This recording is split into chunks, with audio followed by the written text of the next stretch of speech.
Thank you for joining us on another episode of Lindsay Live. On today's show, we will explore motivating learning opportunities. We all know that our learners are most motivated to learn when content is interesting, authentic, challenging, and meaningful. But this hasn't always been the case in traditional time-based learning systems. In order to achieve what we call motivating learning opportunities, we must move on from the top-down instructional approach commonly used in traditional classrooms to a learner-centered approach. We should remain focused on the learner's needs and interests. We are not simply passing our own knowledge and beliefs along to the learner. Rather, we aim to help prepare them to creatively design their own unique future. Our purpose is to equip learners with the 21st century skills and growth mindset they need in order to pursue their own vision for college and career and to succeed in the information age. In Lindsay, learners are motivated and excited to come to school because their learning experiences are matched to not only their own developmental learning level, but also their own interests and learning styles. Learners set goals, know what they're learning, understand why it's important, and give input on how to demonstrate it. In order to ensure that learning experiences are relevant to the interests and motivations of each learner, we allow them to have a role in the design process.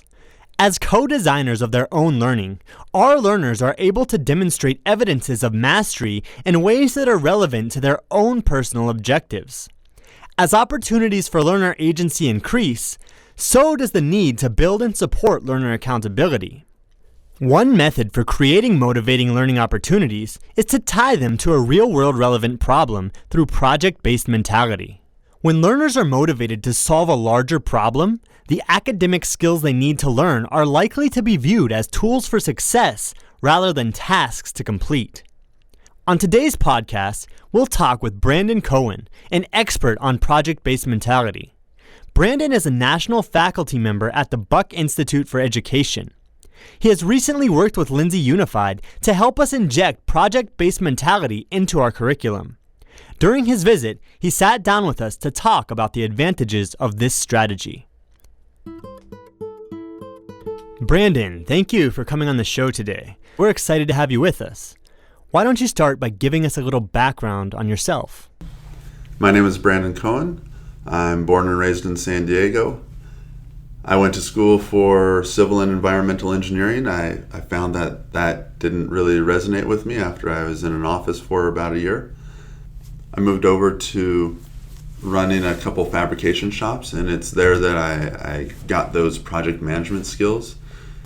Once the housing market went bad, I shifted over to teaching. A friend offered me a job in a middle school. That middle school was quite regimented, and while I loved teaching, I needed a little more freedom. I'd heard of High Tech High and the work that was being done there. I was really attracted to the way that High Tech High gave teachers the freedom to teach to their passion and to engage students in a more authentic way. With authentic projects that connected to the adult world and were relevant to their lives and to the community, it just gave more purpose to what we did. Tell us about what brings you here to Lindsay and how did you make the transition to consulting? I was at High Tech High for 4 years, and I had a great 4 years there. While I was there, one of my colleagues introduced me to BIE, the Buck Institute for Education, and the work that they're doing. I inquired with BIE and ended up joining their national faculty. The national faculty consists of, I think, about 70 or 80 different educators now, and we contract through BIE to provide consulting services in project-based learning. After starting with BIE, I found that I really enjoyed working with adults, and I felt I could have a greater impact on education working with educators, teachers, learning facilitators, helping them improve their teaching methods and introducing them to project-based learning. When you say project-based learning, what does that mean? Project-based learning is an authentic way for students to grapple with a challenging problem or question that engages them with the content that they need to learn. It also helps the students or the learners develop those success skills that they really need to carry through the rest of their life.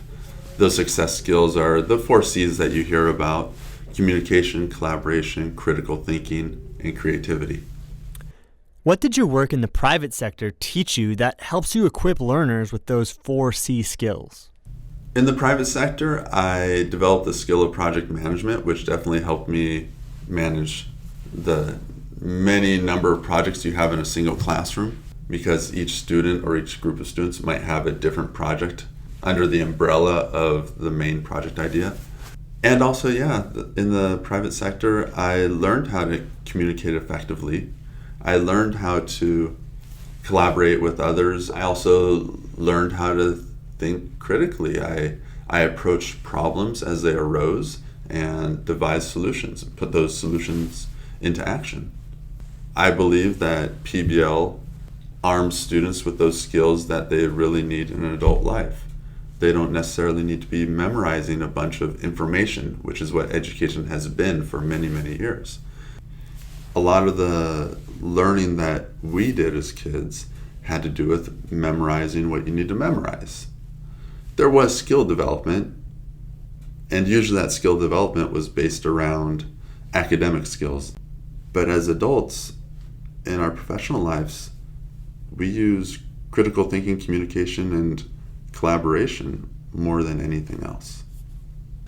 Education should be about developing the person, not necessarily remembering a bunch of information. And how do we put those ideas into practice? What does a project-based learning environment look like in comparison to a traditional classroom? In traditional classrooms, you find that the teacher is on the stage. In a PBL classroom, it's no longer the sage on the stage. It's the guide on the side. The whole point in a PBL classroom is for the teacher to have a structured environment where the stage is set for the students to engage in the inquiry necessary to complete the project. In a PBL classroom, the students need to know isn't, I need to know this because there's going to be a test. The need to know isn't, I need to learn this because the teacher says so. The need to know is they're engaged in an authentic project where they're creating some sort of product that's going to be public, and they need to know or engage with the content in order to do this project. For instance, in my example of the Birds of the San Diego River project, my students had to create interpretive signage for the different parks along the San Diego River. That meant that they needed to know about the physical, chemical, and biological characteristics. They needed to know the predator-prey interactions. They need to know all of these things that are related to the content and the standards of my class in order to create that interpretive signage. So the students' motivation wasn't teacher says so or there's going to be a test. It was, I'm going to have interpretive signage along the San Diego River, so I better learn this stuff so my signage is accurate. The motivation to learn is driven by necessity as opposed to compelled by a teacher or a test. They're not being compelled by grades. They're not being compelled by the threat the threat of a test. They're compelled because they had an element of choice within the framework of the classroom. So in a science classroom, they might have choice as far as the kind of environment they are investigating. And through that choice and the authenticity of the project, the real world connection or the adult world connection, the relevance to the students, they are compelled to engage with the content.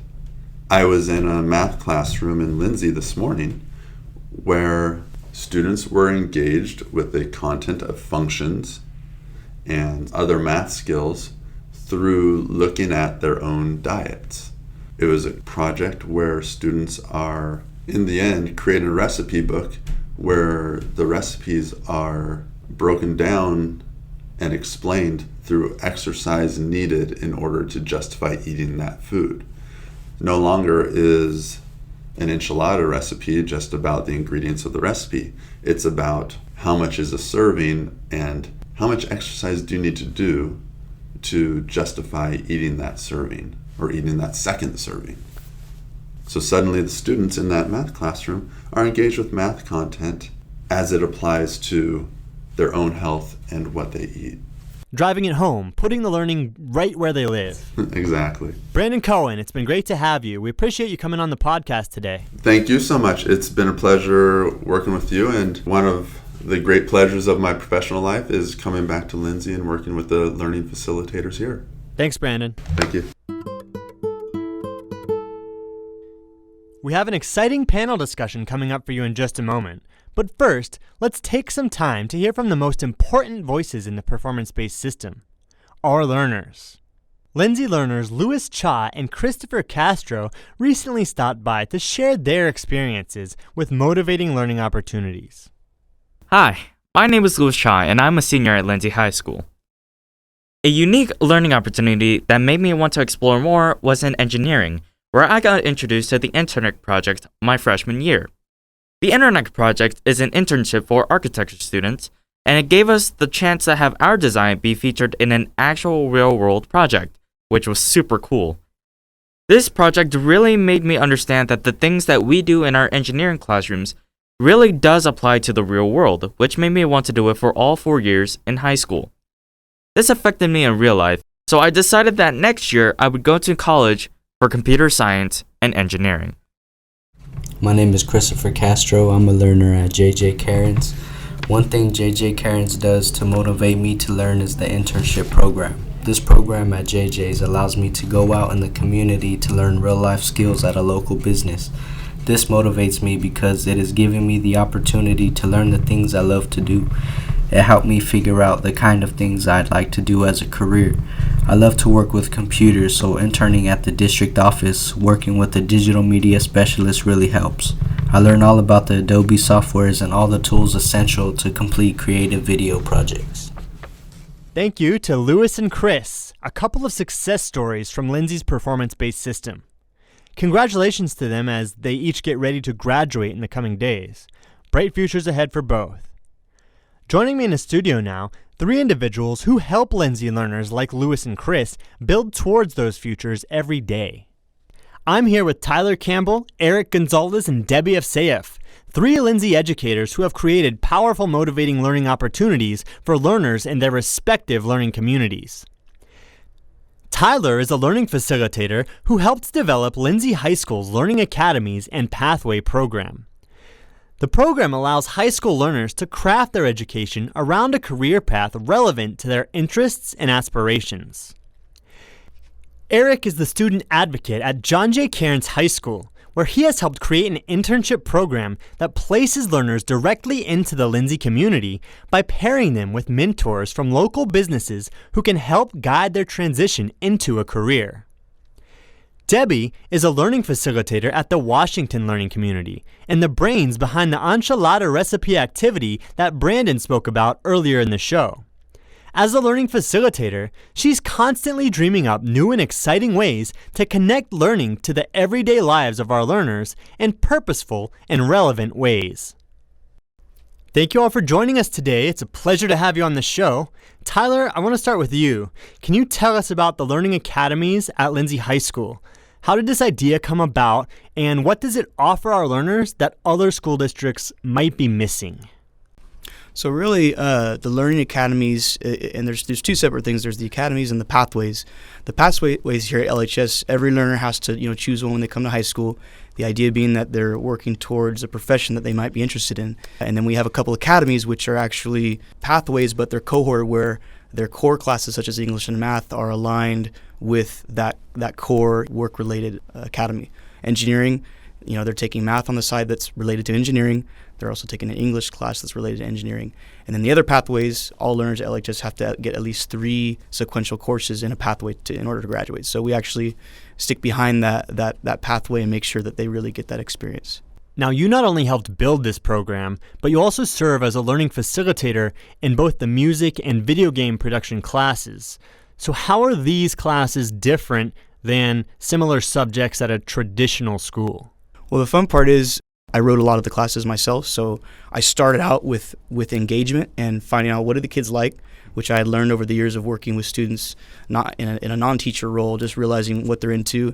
And I realized they love to make music and they love video games. So I kind of got to, inject all these standards that are related to the CTE standards of California into these courses that I wrote from scratch. And so it's all about engagement. The kids will learn the hard stuff as long as they have a goal in mind. They have something they want to achieve, which in my courses is basically two things: making awesome music from scratch and making awesome games and apps from scratch. And why do you think that helps motivate your learners?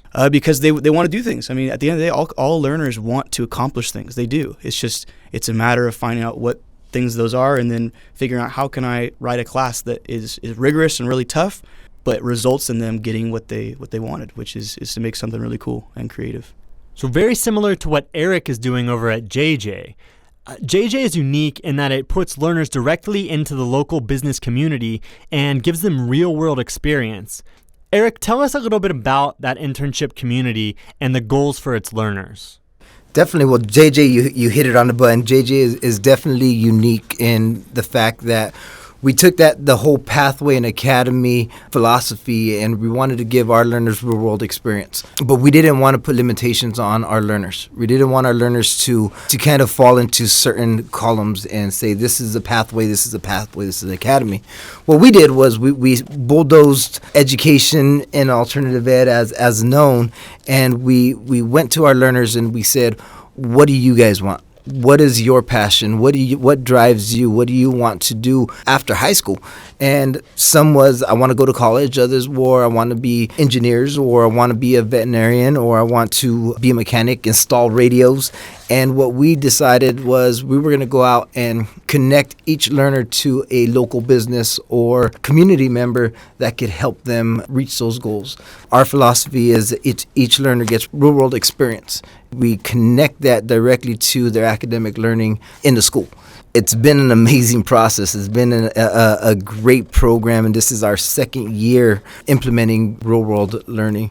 Our learners have taken to it, and it's kind of spidered out to not only Lindsay, but we got learners out in Visalia, at Coweta Delta, the Tulare County Animal Shelter. We got learners who just say, I want this, and we help them find it. That's awesome. You guys just got out there. That was my favorite part. Is boots on the ground. Really they really connected the community. I mean, that's everyone I talk to. It's like you guys are out there connecting learners directly to the source. And similar to Tyler, what was given to us was that free range of saying, figure something new out and make it happen. Really what it came down to was knocking on businesses' doors, going out there and saying, hey, this is what we're trying to do. Would you be interested in helping out our learners? And the response that we got from the community has been amazing. Overwhelmingly, they've opened their doors and they accepted our learners. And the view of what J.J. Cairns has changed dramatically. It used to be, those kids at J.J. Cairns, those are the troublemaker kids. You don't want to go to that school. And now we got learners who want to go to the school just for that opportunity. We got businesses that at first said, we don't want to take that kind of a kid. And we're like, well, what kind of kid is that? And so after that first year, it opened up their eyes to when you give a learner the opportunity to do something that they really love, that they can flourish no matter what. And now we have businesses that are saying, can we have more? I can't believe we have businesses saying, I want to send that learner to college, and hopefully they'll come back and work for me. And so that free range of saying, hey, make it happen, as scary as it is because you're going out there not knowing what's going to come of it, it really did help us get to where we're at right now. That's awesome.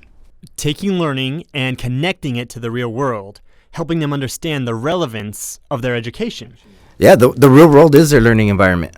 There is no walls confining them. The real world is where they are going to implement what they learn in that classroom. To see the learner get outside of a classroom and learn the exact same thing that they would not have wanted to learn in the classroom is amazing because their mindset, and that really goes to that growth mindset of, man, we can do it. But that change is amazing because they would have rejected it in the classroom. But now that they're out there in real life and they're implementing it, they love it. Yeah, when I was young, my learning, I would always tell people my education was when I got home and got on my computer. Yeah, and so Right. because the stuff Exactly. I wanted to learn wasn't at school, so my real passions would be when I got home, and so that's where that stuff that I loved doing when I was a kid, I just decided to bring it into the classroom, just like basically. And now Erik you're JJ's facilitating it. Yeah, it's a beautiful circle. Debbie, you've found ways to bring that real life experience into your learning environment. We recently talked with Brandon Cohen about an enchilada recipe project that you run in your learning environment. Did we bring you samples today? Do you guys? Next time. Can you speak a little bit about how you connect the learning to the lives of your learners and make it relevant to their personal motivations? It's just like what everybody was saying, kind of making the curriculum and learning targets meaningful, relevant, really personal. Back during spring break, I did a class, a mini credential called Project-Based Learning with Brandon Cohen. I looked at my content level 8 learning math targets, specifically functions, and created a project about nutrition, health, calories, exercise, integrating my 3 functional learning targets. So when my learners were researching, analyzing, collecting data, and reflecting about food consumption, nutrition, calories, and then converting those calories into minutes of exercise, because they've seen calories and they're like, I don't know what those mean. Taking our functional learning targets and looking at those and going, okay, how can we convert those into minutes of exercise? And I have a lot of sports-minded students. They actually took that and went, wait a second here. If I eat all this, I have to exercise or do basketball for 210 minutes a day. Wait a second here. No, I'm not doing that. And so they saw calories as really a way of better informing their own food consumption. They were working on their functions as well, writing functions, making graphs and tables, formulating equations. And I really saw when they were very motivated, bringing in family recipes and going, okay, these family recipes, how do I find the total calories? And then from these total calories, how do I convert those into minutes of exercise? And then from there, how am I going to really look at my health in a different way? And they're 8th graders. 8th graders, 13, 14-year-olds now need to take charge of their health. And I'm a big advocate of health and exercise. I know I was talking to you two earlier about going in shape. And, and that's what I did to motivate them. It wasn't just in the class teaching them functions. Okay, here's a graph, here's a table, here's, no. It was taking a project, nutrition and exercise, and then really looking at that with integrating our learning targets. Definitely.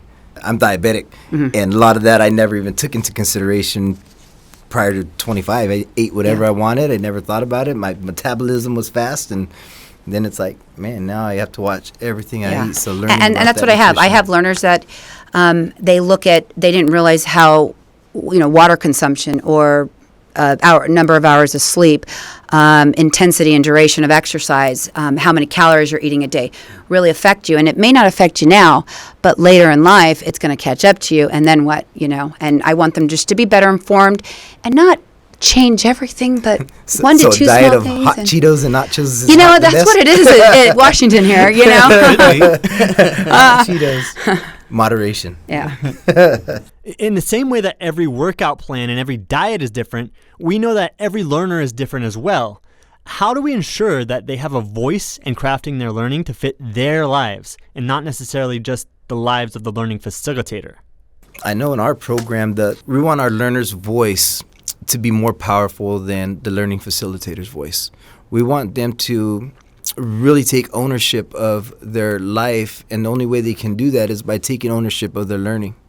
And by them taking that ownership, allowing them to choose what field they want to study, allowing them to choose the best method of learning that's for them, ultimately gets them more engaged in education.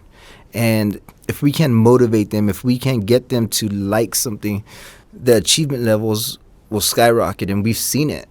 We have learners that come to us with a 34% attendance rate and now have 95% attendance rate.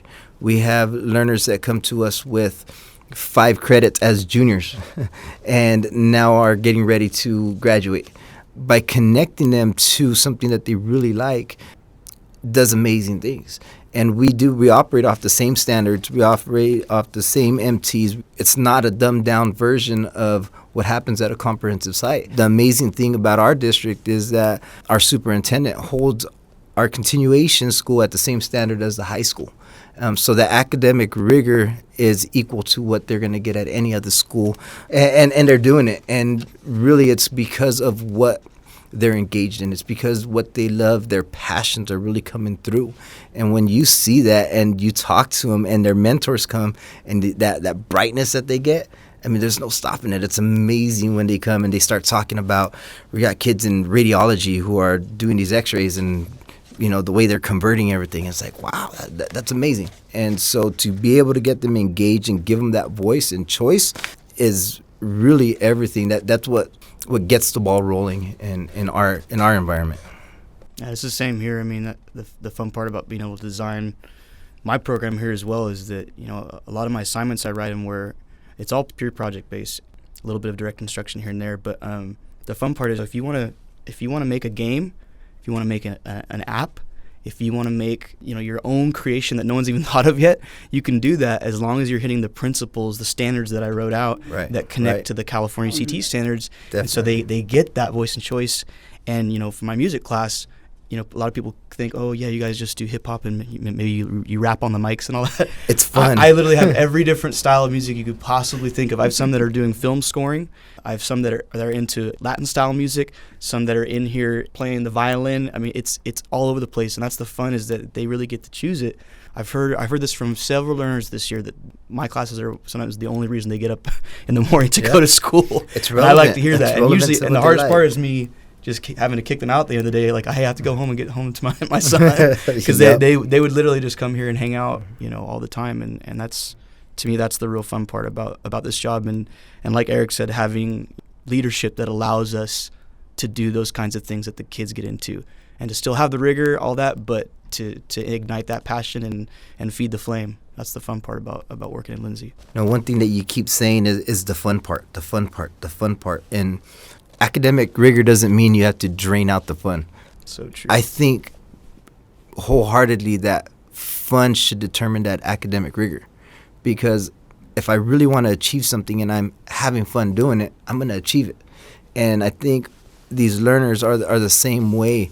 And I know we always get told that because we're a continuation school that we do things different or it's easier, and it's not. It's just a different way of showing it. And that's the amazing thing about performance-based system is show us you know it.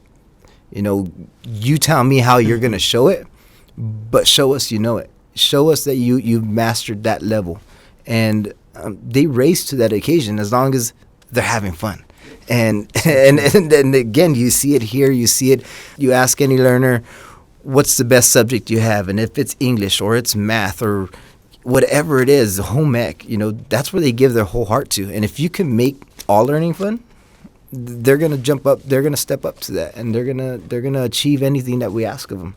But we got to keep that in mind that, you know, we have to have fun with life. And I think that's one thing that a lot of academic environments kind of lose sight of. Yeah, but I don't think it's that easy. It's easier, like for me in my math, I can sit there and just write some equations down and let's just do some, meaningless, data right there. But when you actually take it to them personally, like for my project when we were doing the nutrition, I originally wanted them to go to McDonald's or Taco Bell or wherever they eat at, get a menu with the calories, and then convert all those into minutes of exercise.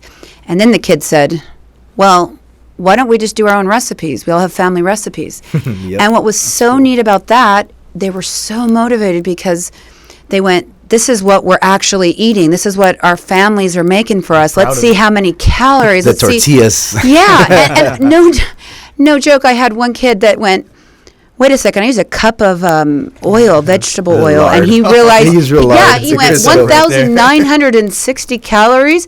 And then a kid across went, mine is a cup of oil too. I'm going to erase that and put 1/4 cup of oil and make it a little bit healthier. And I didn't have to tell him to do that. Right. He did it on his own just from knowing that. And that's what they did. And then they went, you know what? can you just put all these recipes together and give them to us a promotion? We have a book for that, and you can have the data there, like a mathematician recipe book, and they set goals for themselves. I didn't tell them what goals to set, as long as they were also doing the math, and the math learning targets are functions. Some of them said, you know what, I'm going to up my water consumption so that I'm drinking at least half my body weight. Some of them said I'm going to increase my hours of sleep. Some of them said I want to have balanced meals and have those 500 calories for breakfast, lunch, and dinner, and then 250 calorie snacks somewhere. They all were working on something. They were reflecting and critiquing as well, peer review. And it was almost like the first time I could actually sit back, watch the kids work, and I wasn't getting on to them. And it wasn't just ho-hum, oh, now now we're doing this workbook or anything. But again, I think that in order to really have a powerful project integrating learning targets, you really have to plan. It's not something that just can come off the top of your head. It's a little bit more work. But in the long run, the kids are loving it, and that's really what it's about. All right. My learners, I just challenged them a couple months ago to make an educational game for other Lindsay learners. One of them was teaching Spanish accents, and it won second place in the COS game design competition among the whole county. Congrats! Wow. We're trying to figure out how to make these educational games that actually could be used to teach other Lindsay learners things that typically are kind of boring to learn. So that obviously was a genius way for you to do the recipes. So yeah, I think trying to come up with creative ways to make things that have traditionally been looked at as boring, but really aren't. It's just they've been delivered in a boring way. Yeah, and I think also we have to create multiple learning opportunities as well. You can't just have them in the classroom the whole time. You have to have them using those 21st century skills. You have to, like I had my kids, I said, when I first started this, I said, okay, let's look at these chocolate kisses. Okay, so 200 calories for 9. Okay, let's do the math. Okay, so 22 calories for 1. All right, so and I had done this already, and I said, okay, that's 1 lap around the playground. How many you want, 1 or 2 or 3? Yep. And it was amazing because some kids said, beginning, I want all the candy, and now, no, I don't want any, or I just want 1. And they were really thinking about it. Oh my gosh, let's convert this into exercise. And not that they have to burn off every single calorie and convert that into minutes of exercise in any way, but at least be really better informed, and other students from other classes, hey, what are you guys doing? I want to do that. And so I like that motivation. And I think as we continue to evolve, I mean, it sounds like we're all kind of on the cutting edge of making change in education. And I think as we continue to evolve, we're gonna discover that there's so many new ways and different opportunities that we haven't even tapped into. And, that's the amazing thing about our district is that we're not afraid to take those jumps into what can it be. When you look at it, and if you're on the outside and you're looking in, and it's kind of crazy, like, what are they doing over there? It's working. I mean, it seems like it's working because our learners are achieving, they're making academic gains that are just tremendous. How do you make this work? What kind of advice would you give to someone who wants to inject motivating learning opportunities, like the ones you have all created, into their own learning environment? Know your learners. You have to know them. And not just as a person in your learning environment, but really take some time to get to know them, their ins or out, what makes them tick, what is their likes or dislikes, how many people are in their family, where do they live, what kind of food they like, what are their interests, and really take that time to know each and every learner, because you can't change the system if you don't know what needs to change. And every learner is different. And so we can't fit everybody in that same box. We got to open up that box, and we got to allow these learners to find themselves. And sometimes it's the most unorthodox way of doing it. But if we continue to open that box, let them flourish in their own way, shape, style, that's the best way to make this happen. And so to me, the biggest thing is making that connection, know your learners, know their families, talk to their parents, invite them to school, have them come in, have them sit with you. Don't only call for the bad things, glorify the great things, and just allow them to be them. And that's, to me, that's the first step. Like Erik said, that literally is the first thing that needs to happen in a district that wants to change. In my humble opinion, and the next thing is you have to have staff that are willing to have the work ethic to basically rewrite a lot of their courses and lesson plans, which is a lot of work. And actually, before It you is. do that, you actually have to have the admin that is willing to let you do that. I mean, we have literally, that's the trifecta, right? And we have it here at Lindsay. Yes. And I think part of it is because we're a smaller community and we can make changes like that happen quickly, whereas some of the bigger districts, they can't just snap their fingers and change an entire culture that's been built up over, 30 years, where here in Lindsay, we kind of all did it at once. And, Erik said it, I said it, I've been really impressed at the admin letting us do these kinds of pretty, out there type of things that they end up working. But you have to, so again, yeah, like Erik said, you have to know your learners first, figure out what they want to do, and then you have to have an admin that's willing to let you try some new things and break down some traditional ways of doing things. And then you obviously have to have the work ethic and, of course, the ability Yes. and LFs that are willing to do it to Yeah. really rewrite those courses and those lesson plans and hook those learners into learning. And that's my goal, is to get my learners addicted to learning. It's a problem I suffer from when I go home. Sometimes I'll go down the Wikipedia rabbit hole. I can't stop reading about things. And I was like that when I was young, just because I would spend time on my own on computer teaching myself. But teachers here, LFs here, can get that same thing going in their learners by finding out what it is they like and then showing them, hey, there's no barrier here in front of you. It's just you. If you can just start teaching yourself how to learn, then you can kind of go as far as you want. And I think that's the thing is knowing your learners and making it personal to them. I've had some learners that just butt heads at times, but doing this project, they've come up to me. We're having conversations about exercise and nutrition. I'm not saying, hey, sit down and get on task. I think a lot of the distractions and the behavior issues are minimal because you're making learning fun. You're taking something that's personal to them and making it relevant with what you have to teach. And that's the thing. You've got 50 million things you have to teach. And it's like sitting down and going, okay, how can I make this fun, engaging, multiple learning opportunities, and create a project that can encase all of these learning targets, and having them work on this, and you'll see that they just flourish. And that's the big thing here is really motivating these kids, but it's not just sitting there and giving them a reward every now and then or whatever. They've got to have it intrinsically. Definitely. It's not easy. It's definitely not easy. It's not. It is definitely not easy, but if you're willing to take that time and put some effort and take a risk, if you're willing to risk it, you put it all on the table and you say, hey, we're gonna swing and we're gonna see if we hit it, but if not, then we'll try something else. At J.J. Cairns, we have learned just as much through our failures as we have through our successes with our new program. And to me, that's part of the process. We have to be okay with failing a little bit and learning from those failures in order to make a program that is going to be the best for the learners. And I think that we've done a pretty good job at that. And I know that we're going to continue to just build on it. I'm excited. I look forward to next year. I'm already thinking and I'm already making contacts with our mentors and thanking them for speaking into the lives of our learners, because being a mentor is just as difficult because they're the ones that they're on the ground and they're speaking. I could say one thing to a learner and it bounce off, but their mentors say the exact same thing, and it's amazing because they're like, yes, I need to do this. Like, I've been telling you that all semester. and it's amazing because I've seen it. So I look forward to seeing what the program can be. I know what it is right now, and it's amazing, but to kind of look forward and say, wow, what can it be?